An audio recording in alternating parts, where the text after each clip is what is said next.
नमस्कार दोस्तों आज के वीडियो में हम सैमसंग कंपनी का चार्जर रिपेयर करना सीखेंगे। ये पूरी तरह से डेड है, इसी को रिपेयर करेंगे स्टेप बाय स्टेप। बने रहें हमारे साथ शुरू से लेकर लास्ट तक, तभी आप इसको घर पर ही रिपेयर कर पाओगे। चलिए वीडियो करते हैं स्टार्ट। जैसे कि दोस्तों आप लोग जानते हैं, हमारा जो हाई वोल्टेज आने पर एक कोई भी ब्रांड हो या सैमसंग हो, कोई भी आपके पास कंपनी हो, तो ये डेड पड़ जाते हैं। मगर इनमें थोड़ी सी ही प्रॉब्लम आती है, इनको आप ओपन कर घर पर ही रिपेयर कर पाओगे। ब्रांड वाले चार्जर रहते हैं, इनमें ज़्यादा खराबी नहीं आती है, हर भाई इसको रिपेयर कर सकते हैं, घर पर ही रिपेयर कर पाओगे। तो ये सैमसंग कंपनी का है, टर्बल चार्जर है। इसका इनपुट रहता है 100 वोल्ट से लेकर 240 मैक्सिमम। इसका आउटपुट रहेगा 5 वोल्ट। इसका एम्पियर रहेगा 1.5 एम्पियर। तो ये डेड पड़ गया है। तो चलिए सबसे पहले हम इसको चेक करेंगे। तो ये हमारी डाटा केबल इसमें लगाएंगे। ये रहा हमारा बोर्ड, तो यहाँ पर हम इसको कनेक्ट कर देंगे। चलिए ये रहा हमारा मोबाइल, तो यहाँ पर हम इसको कनेक्ट करेंगे। तो आप देख सकते हैं हमारा मोबाइल ऑन है मगर चार्जर डेड है। चलिए इसकी जगह पर हम दूसरा लगाएंगे। जैसे कि हमारे पास दूसरा है, ये इसको चेक करेंगे ताकि हमें मालूम पड़े कि हमारी सप्लाई आ रही या नहीं। तो इसको हम लगाएंगे, यहाँ पर लगा देंगे। तो चलिए, तो आप देख सकते हैं यानी कि 40%। तो हमारी सप्लाई ओके है दोस्तों, हमारा चार्जर डेड है।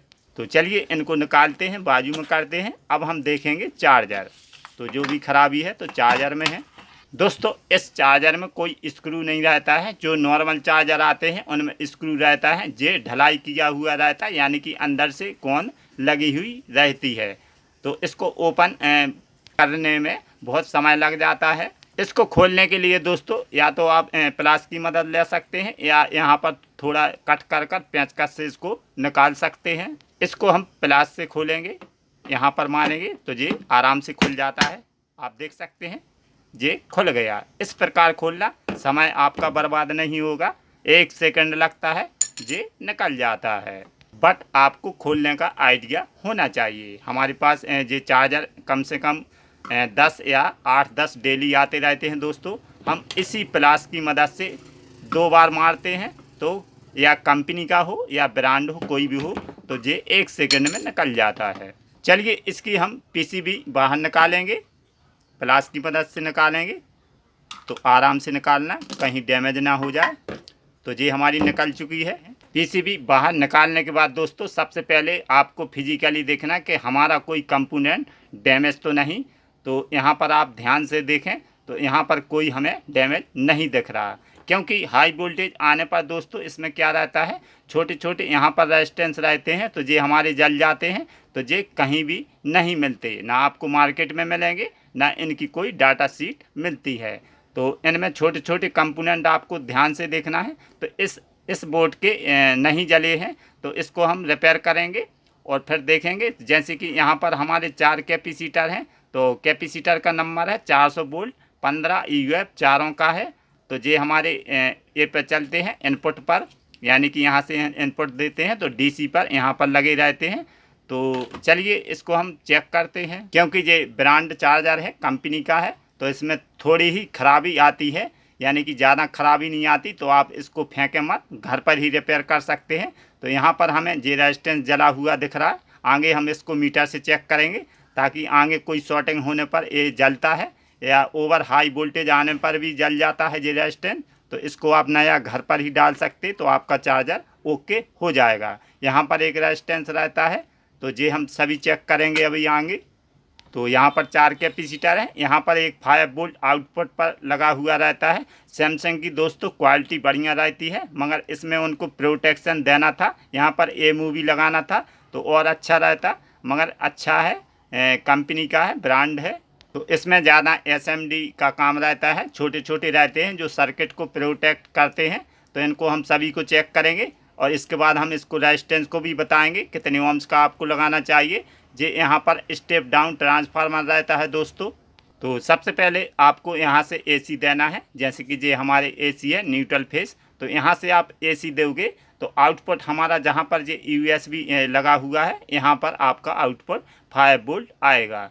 तो चलिए इसको हम सबसे पहले यहाँ पर AC देते हैं, फिर इसको हम आउटपुट चेक करेंगे ताकि हमारा आ रहा या नहीं। तो इसको हम आगे रिपेयर करेंगे। तो यहाँ पर मैंने न्यूट्रल फेस लगा दिया है एसी वाले, तो आप देख सकते हैं। चलिए इसको हम पावर देते हैं। सबसे पहले हम एसी देखेंगे, तो मीटर को ले जाएंगे 750 वोल्टेज पर। यहाँ पर एसी देखेंगे हमारा आ रहा है इनपुट या नहीं। तो इनपुट हमारा ओके है, 236 वोल्ट आ रहा है। अब हम दोस्तों आउटपुट देखेंगे, तो यहाँ पर हमारा जो कैपेसिटर रहता है, तो यहाँ पर हम चेक करेंगे।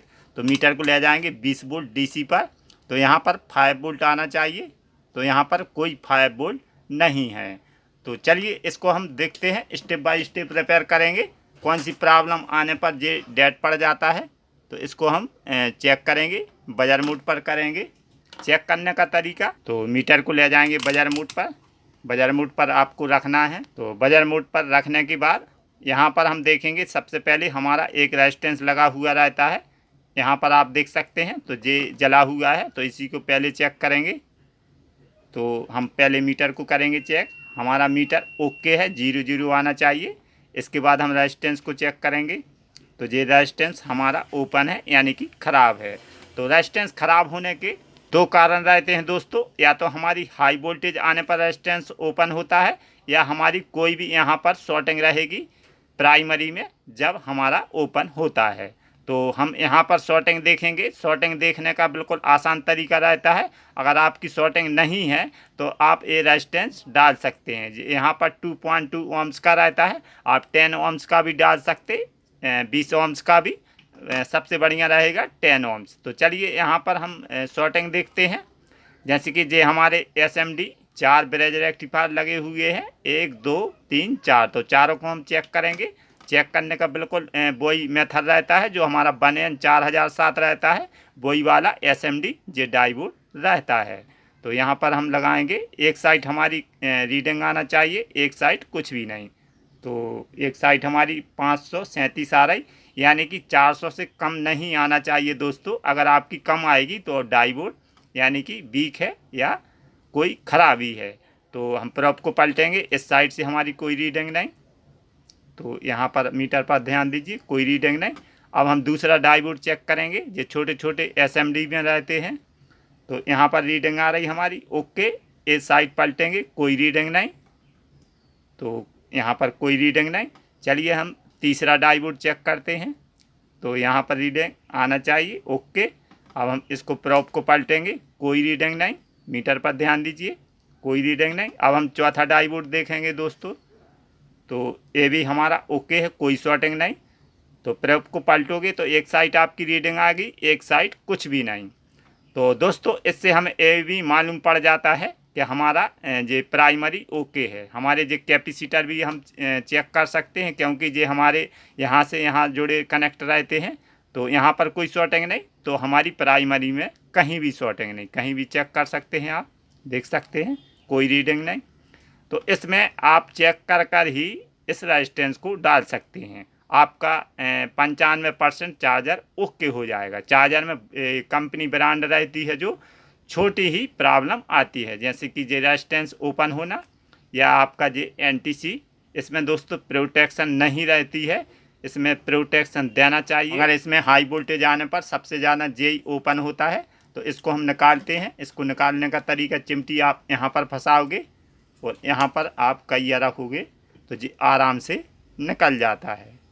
इस साइड का भी निकाल लेंगे। चलिए, तो इजी है, ये निकल चुका है। तो इसको आप देख सकते हैं, ये पूरी तरह से जल चुका है। इसको हम डालेंगे 10 ओम्स का डालेंगे। चलिए, ये रहे हमारे रेजिस्टेंस। ये 10 ओम्स का है, हाफ वाट में है।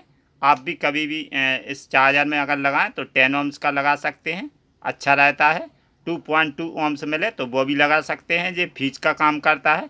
दोस्तों इसको किसी भी डायरेक्शन में आप लगा सकते हैं, उल्टा या सीधा, इसमें कोई माइनस प्लस नहीं रहता। तो यहाँ पर इसको हम लगा देंगे।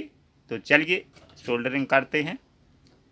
तो इस प्रकार आप आराम से इसको लगा सकते हैं, इसमें कोई माइनस प्लस नहीं रहता है, किसी भी डायरेक्शन में आप लगा सकते हैं। चलिए इसकी सोल्डरिंग करते हैं। अगर आपके पास नया नहीं है रेजिस्टेंस, तो किसी भी LED में से दोस्तों निकाल सकते हैं। उसमें भी 10 ओम्स या 22 ओम्स लगा हुआ रहता है, वो भी चल जाता है। जो भी हमारी 9 वाट की LED बल्ब आता है उसमें सर्किट, ड्राइवर सर्किट में से आपके पास पड़ा हो तो निकाल सकते हैं। तो ये मैंने लगा दिया। अब दोस्तों हम इसको पहले AC देंगे, तो यहाँ से हम इसकी आउटपुट वोल्टेज देखेंगे ताकि हमारे आ रहा है या नहीं। तो इनमें दोस्तों जो ब्रांड कंपनी रहती है इसमें छोटी सी प्रॉब्लम आती है। अगर आपके पास ये ख़राब पड़े हों चार्जर तो आप फेंकें मत, इनको रिपेयर करें। बिल्कुल छोटी यहाँ पर रेजिस्टेंस रहता है, ये हमारा ओपन होता है। अगर ज़्यादा अगर आपकी ख़राबी आएगी तो इन डाइवोड में आएगी। SMD डाइवोड लगा हुआ रहेगा या ब्रिज रेक्टिफायर SMD लगा रहता है, तो ये आप चेक करें शॉर्टिंग तो नहीं। इसके बाद आप ये रेजिस्टेंस डाल सकते हैं। बाकी यहाँ पर कम खराबी आती है, बहुत कम, यानी कि यहाँ पर रहेगी आपकी 10%। 90% यहाँ पर रहेगी प्राइमरी में और 10% आपकी आउटपुट में बहुत कम आती है दोस्तों। तो चलिए इसको AC देते हैं और आउटपुट वोल्टेज देखते हैं, फिर हम इसको चेक करेंगे। यहाँ पर हम इसको कनेक्ट कर देंगे। AC है हमारी, ये सीरीज है दोस्तों, तो आप भी यहाँ पर लगा सकते हैं। तो चलिए लगा देते हैं। तो यहाँ पर मैंने न्यूट्रल फेस लगा दिए AC वाले। अब हम इसको पावर देंगे और यहाँ पर आउटपुट वोल्टेज देखेंगे ताकि हमारे 5 वोल्ट आ रहा है। अगर नहीं आ रहा है तो हमारा चार्जर डेड है, अगर आ रहा है तो चार्जर हमारा ओके है। चलिए, तो मैंने इसको पावर दे दिया है दोस्तों। अब हम मीटर की सहायता लेंगे, जैसे कि ये हमारे पास मीटर, तो इसको 20 वोल्ट DC पर रखना है। अब हम इसके आउटपुट वोल्टेज देखेंगे, तो यहाँ पर लगाएंगे माइनस, यहाँ पर प्लस। तो आप देख सकते हैं 5 वोल्ट 23 पॉइंट, यानी कि हमारा चार्जर ओके हो गया। इसको हम निकालते हैं, तो हमारे ये आउटपुट आ रहे 5 वोल्ट। अब हम इसको बॉक्स में रखेंगे। रखने के बाद मोबाइल देखेंगे चार्ज हो रहा या नहीं। तो यहाँ पर इसको लगा देंगे। चलिए, तो आपको इस प्रकार लगा देना। हमारी ये USB है तो इसमें आ जाए बाहर, तो इस प्रकार ये लग गया। तो इसको हम कैप को लगा देंगे। चलिए, तो ये हमारा फिट हो गया। अब दोस्तों इसको हम चेक करेंगे। चलिए इसको चेक करते हैं। ये रहा बोर्ड, इसमें हम डाटा केबल लगाएंगे। तो ये हमारा मोबाइल है दोस्तों, यहाँ पर कनेक्ट कर देंगे। तो आप देख सकते हैं 37%, यानी कि हमारा चार्जर ओके हो गया। तो आपके पास अगर ये सैमसंग के चार्जर पड़े हों तो इनको इजी, यानी कि घर पर ही रिपेयर कर सकते हैं। छोटी सी प्रॉब्लम आती है, ज़्यादा बड़ी प्रॉब्लम नहीं आती है। तो जो हमारे कंपनी के ब्रांड चार्जर रहते हैं, हाई वोल्टेज आने पर हमारा जो रेजिस्टेंस है ओपन हो जाता है, तो आप घर पर डाल सकते हैं। आपके पास अगर पुरानी LED हो उसमें से निकाल कर इसमें डाल सकते हैं। घर पर ही रिपेयर कर सकते हैं दोस्तों, बिल्कुल आसान है। तो दोस्तों अगर आपको ये जानकारी अच्छी लगी हो या कुछ नॉलेज मिला हो या आपको कोई सीखने को मिला हो तो चैनल को कीजिए सब्सक्राइब और लाइक ज़रूर कर देना। चलते हैं दोस्तों, मिलेंगे अगले वीडियो में। Thank you.